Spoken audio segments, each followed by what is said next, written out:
And welcome back, guys. Today was round number 8 of the European Team Chess Championship. Austria played against Montenegro, and I was on board 4 against FIDE Master Vukcevic.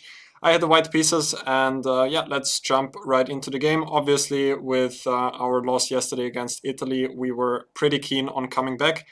And I was really trying to play for a win in this game because I was only able to win 1 game so far in this tournament, and yeah, I wanted to score some more victories, but let's see what happened. I opted for knight f3 today, and he surprised me a little bit by going for d5 since he was mostly a King's Indian player. I decided to go for e3. I honestly did not really prepare d5. I just thought I would play either e3 or b3, which was not probably the most serious preparation at this point, but since he did not have so much experience in this type of position, I thought I would be anyway sort of okay here. So I went for this line with e3, the so-called Keimer line, since the German Grandmaster Vincent Keimer was one of the people who really popularized the system. The idea is just to play for c4 in most cases. If black goes for the classical setup with bishop e7, then you want to place the bishop to b2, follow it up with knight c3, sometimes rook c1, sometimes even g3 later on, and white typically gets a very playable position. My opponent went for c5, now I went b3. Here the move c4 would not be so great because black could play d4, and then it would be some sort of Benoni. It's also possible to play like this, but yeah, not objectively the most critical try. d4 would also be possible at this point, which would actually transpose to my 1d4 repertoire. Again, since we mentioned it yesterday as well, I thought I would I would give one reference to that here as well. And also later on we're going to have another reference to my 1d4 repertoire.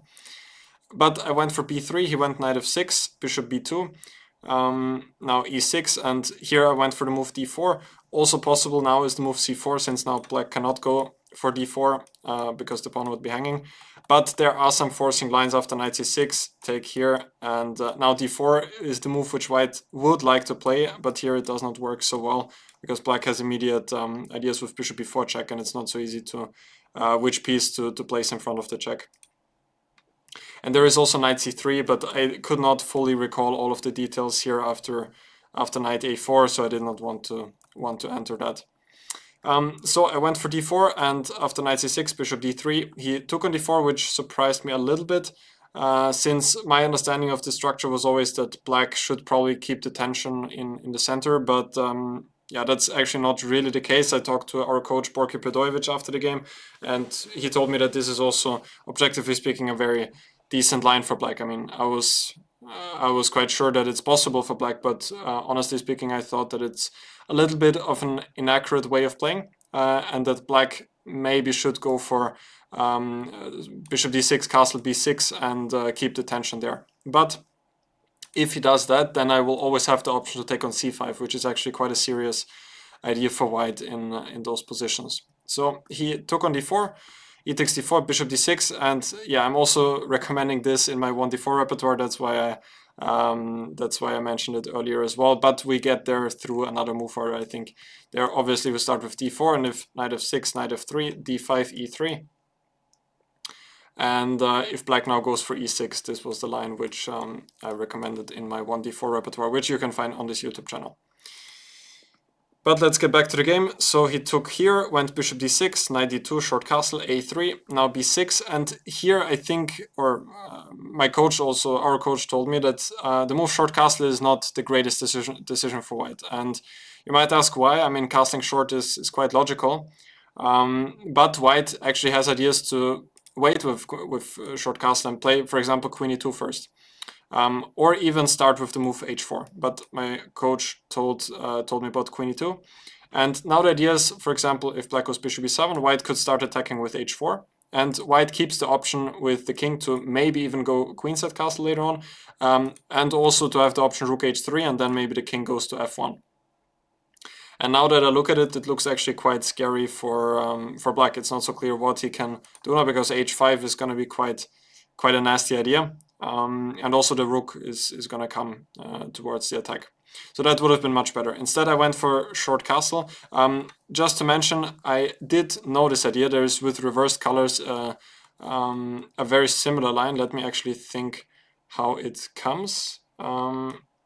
It's also in those lines. So after d5, e3, knight f6, c4, e6, b3. Let's say black goes bishop d6, bishop b2. Now let's say black goes b6, knight c3, bishop e7. It's possible to reach, for example, this position at some point. And if white goes for g3 here, this is supposed to be imprecise for white because black has the option to go queen e7 and h5, h4. So I knew this, that this exists, but for some reason, if my opponent, since my opponent did not fianchetto in the game, I did not really think about this plan, which would have been a much better try. So I went short castle, bishop e7, knight e5, which is a very typical idea in this type of position. I want to attack with f4, rook c8, f4. He should never take on e5. I mean, if he takes with the knight, then he's just losing a piece. And if he takes with the bishop, now he doesn't have any more defenders on the king side. And I can go for something like queen h5, then knight f3. He also lost the bishop here, so here white would be doing pretty well. He went rook c8, I went f4, knight e7, now queen e2. I was also considering the move queen f3. I wasn't entirely sure. Queen f3 has the upside that maybe I can go to h3 with the queen. But queen e2 had the upside that maybe I have rook f3, rook h3 in some cases. And also on f3, the queen is kind of looking in the diagonal of the bishop, so therefore I prefer the e2 square. He went rook c7, which is actually a very nice move. I was mostly considering queen c7 at this point with the idea of going knight e4. Let's say I go g4 now. Now he can play this. And I thought that here, at the end, he can just take on c2 and he's probably just better here. Maybe I have some other possibilities here, like taking here and going knight c4. But typically, whenever black gets the move knight e4, it's typically quite okay for him.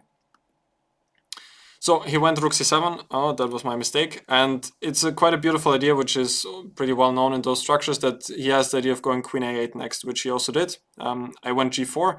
I was feeling in quite an aggressive mood today, because since I wasn't able to win any games whatsoever in this tournament, apart from the first round, I thought that I should not just play fully correct chess, and since it's going to be so easy for my opponents then to, or much easier for my opponents also to play a decent game, and I won't be able to create that many winning chances, so therefore I felt like being a bit more aggressive today. So I played g4, queen a8, and now f5. I thought that this was kind of the only way to create play on the king side, because if I go for this type of plan with rook f3, queen a8, and rook h3, now I don't really have that much of an attack, because he can just go knight e4. That's at least what I thought. And now the queen on a8 is nicely protecting the knight on e4. So I went g4, queen a8, f5. I thought he has to take, otherwise I might be able to take on e6. I took back, and now he went knight e4, which I thought is quite logical. The computer does not like it so much, says that queen c8 is a bit better. Maybe preparing the move knight e4, but it's not such an easy move. And I also have ideas to maybe bring the rook to the g file, so I wasn't feeling so bad about my position here at this point, even though the computer gives a slight advantage to my opponent. He went knight e4, and now I committed quite a big mistake by taking on e4, but I did not see the refutation of it, and as you can see, neither did my opponent. Instead, what I should go for, let me remember what it was. I should move the knight to g4, which I also briefly considered, but my knight was looking quite nice on e5. So I didn't want to move it, and after f6 now I could consider taking somehow. I think this was the line which the computer gave earlier, taking and going c4, which is kind of a similar structure than the game. I will put my knight to e3, and I'm playing for kind of a bind on the dark squares. I took here, d takes e4, bishop c4, and now he immediately returned the favor with the move knight d5. Instead, what you should go for is take on e5, d takes e5, and now go for queen c8, which I also saw in the game, but I wasn't sure that it's so clear whatsoever, because first of all I have the move e6, which looks at least quite scary over the board. I don't even know what he does here, because if he goes f6 now, then maybe I can just consolidate with a4. So maybe here he has to anyway play the move b5. I don't know. but now I can take here and go bishop e6. Yeah, I don't think that this is so clear. I mean, objectively, computer gave quite a big advantage at this point for black, almost like around -1. Actually, not queen c8 is the move. b5 is the move first. b5, bishop takes b8, and now queen c8. This was super strong for him. And if I go back with the bishop, now he takes on f5. I think this was the move which I missed in my calculation. But what he also needs to see is that after f6, now he can take on c2, f takes e7, and rook takes e2, and that the position here is quite good for him. I have a bishop and 2 rooks for the queen, but well, at the very least he's winning back the piece with queen c2, but even better is queen c5 check, rook f2, and now e3, and then queen c6 is coming at some point. But all of that is quite difficult to see over the board. He went knight d5, which I thought was quite natural. I thought that he would move some piece to d5, because practically speaking it just looks quite unpleasant to be in this type of pin, and also f6 is going to be quite an unpleasant move for him to face. So he went knight d5. Now I took on d5 and went c4. I was quite happy to get this position. Bishop b7 and now f6. And I didn't want to allow him to get f6 himself, and now I'm really just playing for the dark squares. Now rook e8, and here I went for the move knight g4. What I did not like about taking on g7 here was that he might be able to have some counterplay like this. Rook takes e5, d takes e5, bishop c5. Now if I go here, actually, what was my problem here? After e3 I can just go back to g1. Was it this what I was unsure of? No, because here I have rook f6. I mean, I saw some of those lines, but what was it that really bothered me? Because I was mostly looking at rook f2 here for some reason, and then I thought he would go rook d7, and his king is somewhat safe, and it's going to be opposite color bishops, super unclear. I was even calculating for a brief moment king g2 and then trying to run out with the king, but I didn't think that that would be such a smart choice, because he has maybe a check here. The rook could also lift along the 6th rank. But did I just miss that I can go to h1 and then back to g1? Or I forgot about it? I mean, then maybe f takes g7 is just better. It is not. So here it is just losing, because after rook f6 he can take and go bishop f3. And now just e2 is coming. So as you can see, I'm a bit tired from the game, not seeing many variations here. It felt a little bit dangerous to go for this, but I have to be honest, my calculation was not very precise here. But it turns out that this was a good decision not to take on g7 at this point. Knight g4 was a decent move. He went g6. Otherwise, I actually have quite a nice trick with knight h6. For example, if you would go for something like, for example, e3, I have knight h6, and if he takes, then I have queen g4, and then it's going to be checkmate. And if he moves with the king, then I can take here and knight f5, and I'm at least winning the piece on d6. Probably it's even much worse than that, because his king is quite weak. I mean, my king is also pretty weak. And now that I think about it, what actually happens here, because I probably cannot take here because of rook g8, which would be bad news for me. But maybe just d5 and something here. Maybe I can even take on e3 at this point. And looks like I'm winning. The rook on e8 is actually protected. I'm not winning, I probably lost, because he can take on b2 and the rook on e8 is protected. So then I would probably need to take here, which now actually looks pretty good for white, because now my king is safe, his bishop is not doing anything on b7. Would be my evaluation that white is doing quite well here. But he saw this trick and therefore he played g6. Now I went knight e3 back. Not the best move, apparently knight h6 is better. What is the point after king h8? Not very clear, just to go queen e3 and keep the knight here on h6. I wanted to keep the h6 square free for my queen, and wanted to blockade the pawn on e4 with my knight, which I feel like is a very human decision at this point. He went queen c8, queen g2, guarding the h3 square. Now he went b5, which I think is a good move. Otherwise, I can slowly improve my position. I could go a4, stopping b5, and slowly prepare to go d5 at some moment. And his king is a bit weak in the long run. Mine also doesn't have a lot of pawns which act as a shield, but on the other hand, there are not many attackers which can go after my king.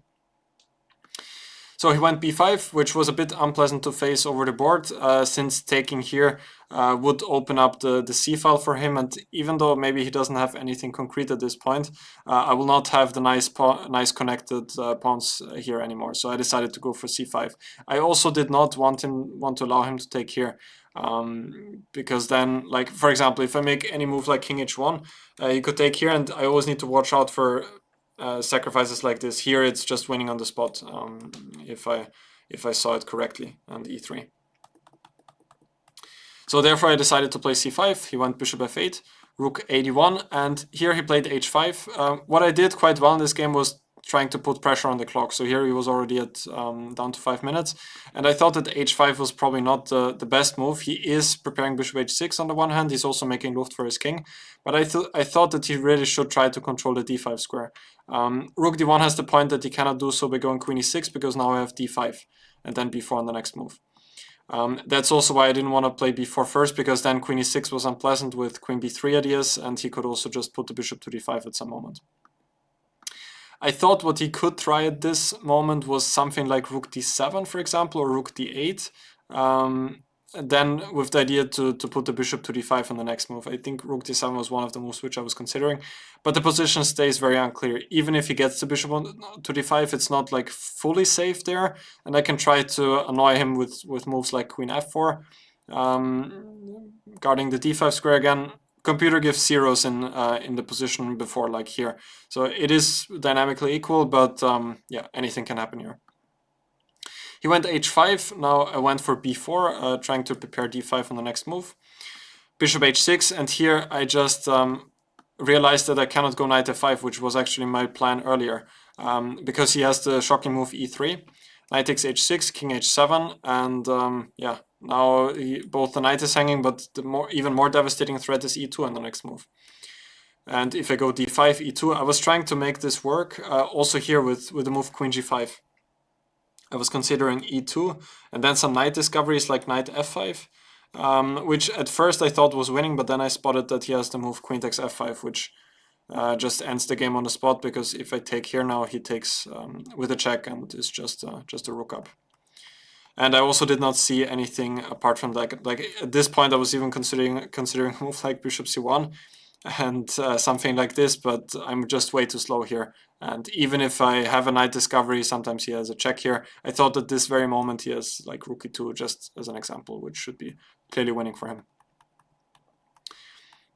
So I went bishop c1, protecting e3. Now he went a5, which surprised me a little bit. I thought that he would try to play for the blockade by putting the bishop to d5 somehow.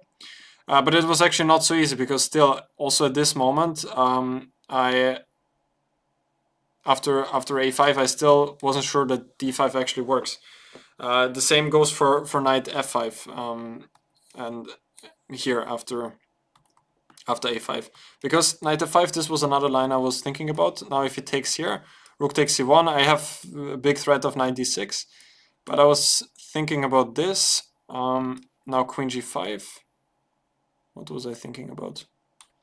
And rook e4, queen h6, rook g4 check, knight g3 is forced, and now queen f8. This is the move which saves him, but on the other hand, now I wasn't sure that even I have equality at this point anymore, because if I go to the endgame, then h4 is a threat which I probably cannot stop. Also this pawn is hanging, so I saw all of that. Probably there are many mistakes in this variation, but therefore I didn't want to go for knight f5.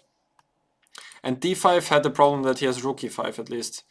That was what I was afraid of. And now he's both threatening to take here and then on d5. And he's also threatening rook g5. So if I go d6 now, rook g5, and I thought that this could be extremely risky for me going for something like this, because my king is quite weak now and his queen looks way more dangerous than my rooks together in this position. So I went for king h1. I also considered taking on a5 at this point. I'm actually not sure what is the best move. d5 is possible actually at this moment. There is also a nice idea a4, which I completely missed in the game. I did not think about this at all. This also does exist at this moment. Queen g3 is the best move. I did not think about this at all. The point is just that the rook on c7 could be hanging at some moment, And now maybe knight f5 is also an idea because I'm stepping out of the diagonal. So this would have been the best move. So d5 is also working. What happens here after rook e5? I have knight g4 at this point. Wow. hg4, but also this is equal. So they don't miss anything that great at this moment. Still does look quite scary for black, like if I get the queen here and bishop g7. But it looks like he's in time with counterplay like this, at least objectively speaking. Yeah, anyway, enough computer in this line. I went for king h1, just wanted to make some sort of sensible move. And he immediately went wrong with rook d7.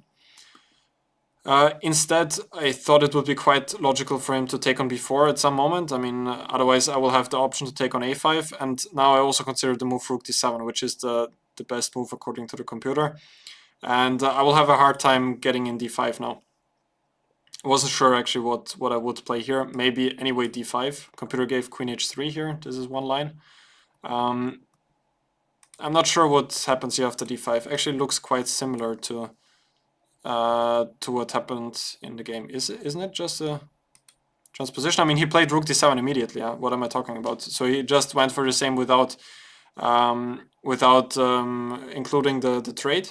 But here the problem is, or the best move for white is the move a4, which again I completely missed this idea. The point is whichever pawn black takes, if he takes here I will take on b5 and c6 is coming. And if he takes here I will get b5 and again c6 is coming. So this would probably be quite bad for black. Maybe he can still try bishop a6 here. At least I'm curious about this.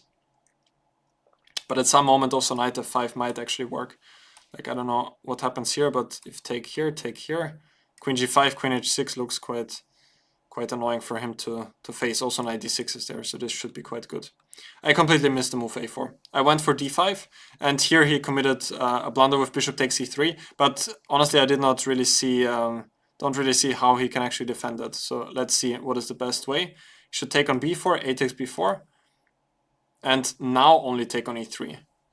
What is now the difference here? So if take here, take here, take here, take here. This was what happened in the game. Is it that he has some ideas with rook a8 at some moment? That's why he needs to include it. Because in the game, those pawns were still here, and I played the move rook f2, which was winning on the spot. But if I do that here, I'm probably just lost, because he has rook a8, and now he's just in time with the checkmate idea of rook a1 on the next move. So he should have surely included this. I did not see this exact variation, but it would have been quite sensible to include the trade on b4.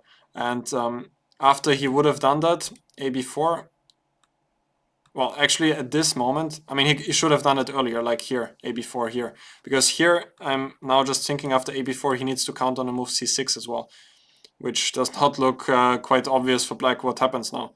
So again, this is the best line. So bishop c6, take, rook d1, bishop takes e3, bishop takes e3, now b takes a3. And position is unclear, 0.0. What a great explanation at this point.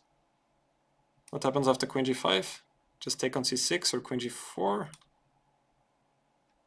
Why not? If queen g4, I guess I can just take and go c7. But queen c6, and I cannot go here because of queen f6. Oof, so complicated. Yeah, I went for d5. He took here, which now was the final mistake, and now he went for this exact line, which we just saw. And I saw now that after queen g5, queen h3, I have the move rook f2, and here I realized that I'm winning because there's actually no way for him to stop the threat of queen h6. It's not even my threat to capture on d5, because then e3 would be hanging, but queen h6 is just unstoppable here, and it's going to be checkmate on g7. He tried rook e6. Whoops, that was my mistake. I did not mean to do that. Let's get back to the position.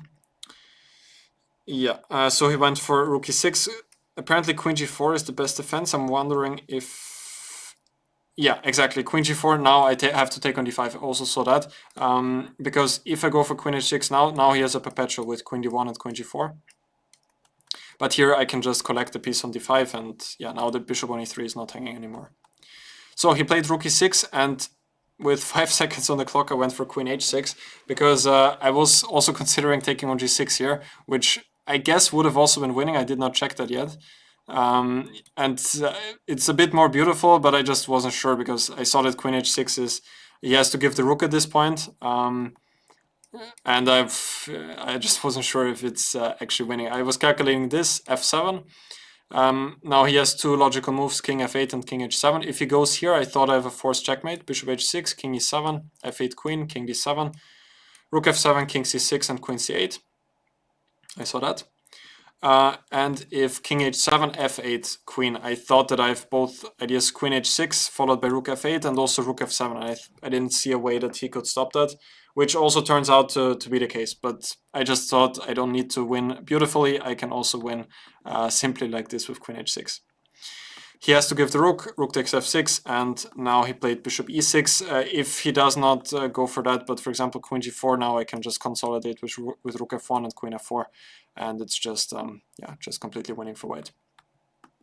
He went bishop e6, and now I played bishop d4, which also cost me some nerves because I'm completely abandoning my king here, so I made really sure that he doesn't have any checks here whatsoever. But there's no way for him to stop the threat of taking on g6 on the next move. Like, for example, if he goes for any move like this, I can take here and then go queen g7 with a checkmate.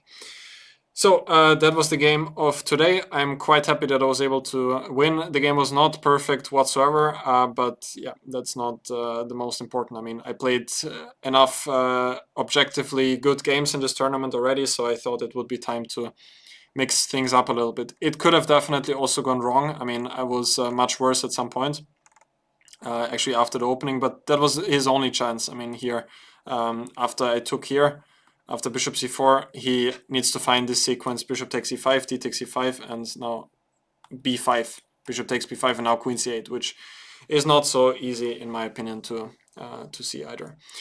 So the match is looking, yeah, anything can still happen because our board 3, Markus Rager, managed to win with the black pieces. He actually used one of my ideas, which I recommended in the autumn challenge for modern chess. It's against Joe Bava London, this move h6 here, and he managed to win with that one. But unfortunately, the other games are not looking so clear. Valentin Dragonev is in a worse endgame with white pieces against Nikita Petrov, and it looks like Kirill Alexienko is also not in a great position here. Computer gives a winning advantage for white here. So it might end in a 2-2, which would be quite an unfortunate result against Montenegro. I mean, they're a good team, but especially in the two lower boards, we managed to score, but which was good and sort of what we were wishing for. But to lose on the first two boards would be quite a big pity for us. But let's see what happens. And tomorrow is the last round of the tournament. I'm probably gonna play, but I'm not sure yet since I won the game. We will see about that. The round also starts at 12 local time tomorrow here, so a bit 3 hours earlier than usual. Yeah, let's see who we got for tomorrow. Anyway, I hope you guys enjoyed today's analysis. If you did, don't forget to leave a like and subscribe to the channel. You can find some courses which I released in the video description down below. Also my socials on Instagram, Twitter, etc. You can find that in the video description. So thank you guys for watching. Thank you for all the support, and I will see you guys tomorrow.